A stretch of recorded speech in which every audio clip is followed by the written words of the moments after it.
Good morning, Philippines, and welcome to week 25 of our rebuild renovation here in Talamban, Cebu.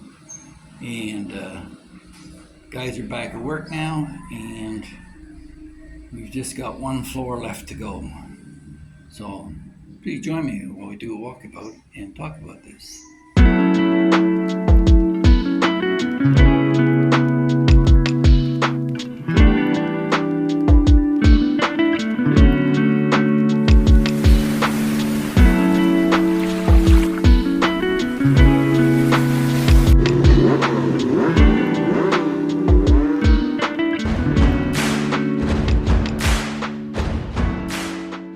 So everybody got back to work this week, and we had a national holiday earlier on, and so there was one day off.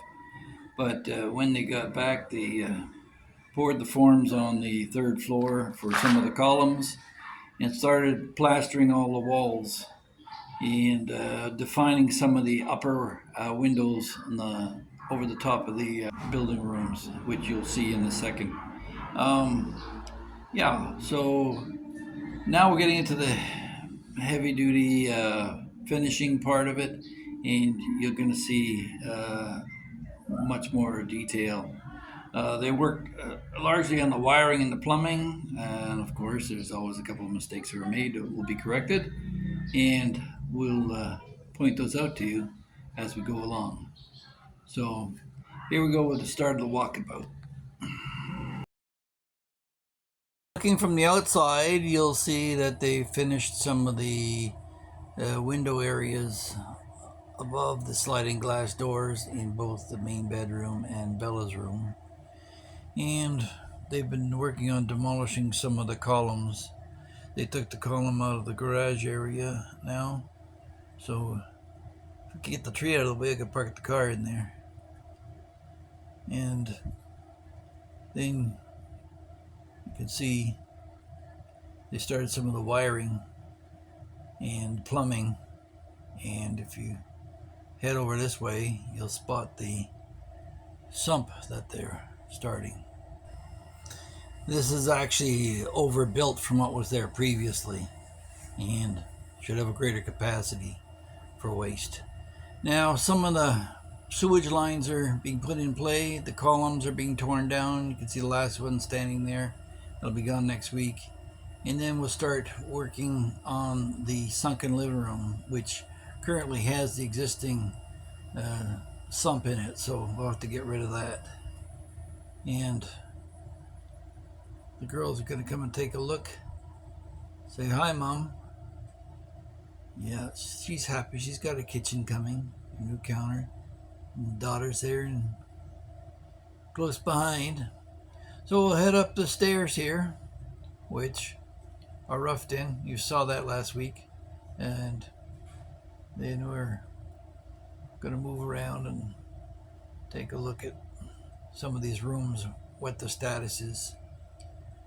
So the big one is the master bedroom. The column's gone now, and you can see it's quite ginormous. The master bed will be right there between the two windows, sliding glass door. That's the bathroom door. This is Bella's room. She's excited about that. We'll have to get that set up. It'll have windows on top there for ventilation that will help control the heat within this structure. It's a graduated slab, so the larger floors are on the bottom and the smaller ones on the top to funnel the heat up through the stairwell. And again, there'll be another window here in Beau's room. We're just finishing off the top and put another side window there. So that's a large part of that. Now these stairs, one of the downfalls is we've got a beam that just runs to the side of it, so we're going to have to widen the stairwell a little bit as we get to the top. And then we come up here, you get to see my fancy column that will be around and more of a Roman style that will finish off this largely bachelor suite, which we may rent out as an Airbnb. There'll be a a bathroom area. You see they cut back the roof, so now you can see the neighborhood, and that's the ones column that sits in the middle of the room. So the object of it being round is to not make it too intrusive. That's the view that you'll be getting, unless you decide to go up in the roof. We'll put a steel staircase up to the roof, looking at the sump that we talked about earlier, and that will lead off both to the left and to the right. There's a access hole there. Some of this I'm recording as well, so that if at ever time I have to open the ceiling or a wall to find a pipe, I'll have a record here to know where it is. This pipe is a mistake in my view, and we'll have to talk to him about that. The drainage is running the wrong way. You should reverse it and bring it to the corner and where we can hide it. So I'll talk to him about that next week. Because there's already an existing pipe that we have to cover anyway, so why not we'll just run two, and then it'll be tucked out of the way, because I really don't want a pipe in the middle of the room, and I don't want to have to cover it. There's one other thing that I wanted to bring up before I go, and that is the importance of loyalty, especially here in the Philippines. And part of coming from a disposable society like the West, we forget how important it is to be loyal. Fortunately for me, I've always tried to find the best contractors and stick with them and be loyal, and that has paid off in my career in spades, because good people drawn to good people makes good business. One of the things that you can get here in the Philippines is this card from Cebu Home Builders, and recently I went into the store and said, I've been gone for a couple of years during COVID. I haven't done any purchases. And they said, "You got a card, sir?" I said, "Yeah, it's long expired, back in 2019. "No problem, sir." So they said, "Just bring it in next time and we'll make the adjustment." But with that, I got 10% off of my purchases. So, what could have cost me well over 100,000 pesos for the sauna bathtub and the steel tank, it was substantially lower. So that's much appreciated. Now, I'm not being compensated by Cebu Home Builders, but I find they've always been straight up with me. The prices aren't always the best, but they're pretty good. And certainly with the card, that makes the difference as well. So if you're doing business here in the Philippines and you have just one family connection, and that family is not well regarded within the community, you're not going to be treated fairly by other merchants. And I see some expats complaining about them being scammed by contractors, by real estate agents, by even lawyers. And I'm left to ask myself, well, what kind of connection does your Filipina really have with the community? And maybe that's why. If there's constant complaints uh, coming at you, then you got to ask yourself, why aren't people being loyal to me? Are you being loyal to them? I would rather pay more for a Philippine contractor that I know I can trust will come back and do his work again if he has to, or make the adjustments, than to try and do the work myself, or cut him short, or grind him down. So there you have it. Loyalty means everything. It's not about the money, it's about the loyalty.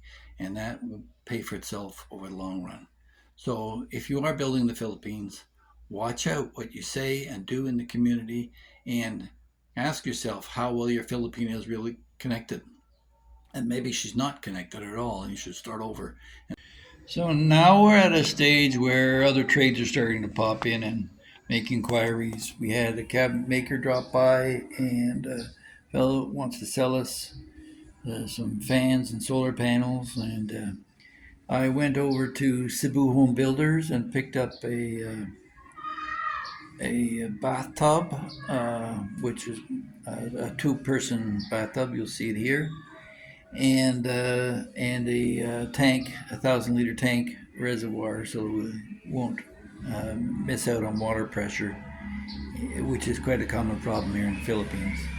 So, and that will be something like this here. So if things go along well, they should be delivered by Tuesday, and we'll take provision to store that up near the roof. And we'll be finishing off the forms for the flooring for the ceiling for the third floor, and that should be it for week 25. So again, we're still planning to be in by the end of November, and so you're going to see a lot more choices in terms of tiles and finishes, and as that comes up. So we'll have to be ever presently aware of the danger of termites here. So we're not using a lot of wood that can't be easily replaced. And when we are, we want it to be able to be treated for termites, and using a lot of rain plywood. So that's going to be part of the cabinetry that you'll see downstairs in the kitchen. And the treads on the stairs are going to be mahogany, Philippine mahogany, which, remind you, if you do choose mahogany, don't get some of the African mahoganies. They're a lot softer. The Philippine mahogany is the best in the world in terms of being a soft hardwood. So consider that when you're looking at your stairs. We originally were going to go with granite, but didn't make sense relative to the cost. And if granite tile cracks and I have to replace it versus a piece of mahogany, it's a lot easier. So that's where we're going. And the deliveries are coming fast and furious. So again, I'd like to thank all the subscribers that do stay loyal to this channel. It's much appreciated. I appreciate your input on the design, and I've often said that I learn far more from you guys than you'll ever learn from me, but part of that is a bit of, I guess you'd call it fatalism to this channel, in that it's your channel. You can dictate to me what you want to see, and I will run around and try and provide it for you if I can. Just remember that I'm married with a couple of kids with special needs, so I can't always respond quickly to some of these matters, but it's much appreciated, your input, and yeah, so we'll leave it at that, and as my son likes to say, please like, share, and subscribe. Thanks for watching.